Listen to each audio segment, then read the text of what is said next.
स्वामींची सत्य प्रचिती. भक्तांनो, तुमचं काम कितीही कठीण असो किंवा तुम्हाला मार्ग सापडत नसेल तर हा व्हिडिओ तुमच्यासाठी स्वामींचा संकेत असू शकतो.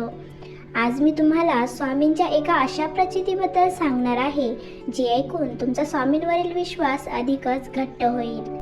माझे एक सबस्क्रायबर जे सांगतात ते इतके खचून गेलेले की त्यांनी सर्वच आशा सोडून दिल्या होत्या. पदरी अपयश आणि मनात खूप चिंता होती. काय करू काहीच समजत नव्हतं. सगळीकडे हात पसरून बघितले पण कुठेच त्यांना मदत मिळत नव्हती. आता सगळं संपलं आहे असंच त्यांना वाटत होतं. पण जेव्हा सगळं काही संपतं ना तेव्हा स्वामींचे नियोजन सुरू होते. तेव्हा अगदी वैतागून आणि कष्टी होऊन त्यांनी अक्कलकोटच्या दिशेने हात जोडले आणि स्वामींना मनापासून हाक मारली. स्वामी, आता तुम्हीच काय ते बघा. मी सगळं काही तुमच्या चरणी सोपवत आहे.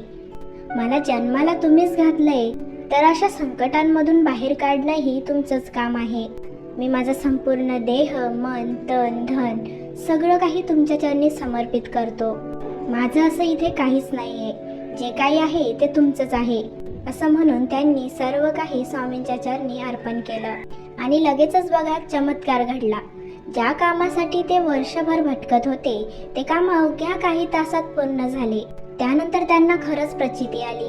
त्यांनी स्वामींना मनापासून कळकळून हाक मारली आणि स्वामींनी ती ऐकली बरं का. कारण जेव्हा श्रद्धेने आणि मनापासून स्वामींना आपण हाक मारतो तेव्हा स्वामी नक्कीच आपला ऐकतात आणि आपल्या हाकेला ओह देऊन आपल्या मदतीसाठी धावून येतात. स्वामी म्हणतात, तू फक्त एक पाऊल माझ्याकडे टाक, मी तुझ्यासाठी 10 पावले धावत येईन.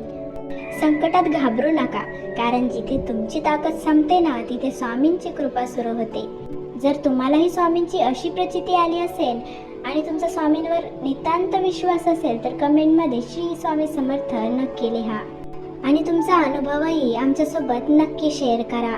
अशाच नित्यसेवा, स्वामी विचार आणि अनुभवांसाठी आपल्या दैवत मराठी चॅनलला सबस्क्राईब करून आपल्या परिवारामध्ये सामील व्हा. स्वामी आपल्यासोबत आहेत ना, मग काळजी कशाला. श्री स्वामी समर्थ.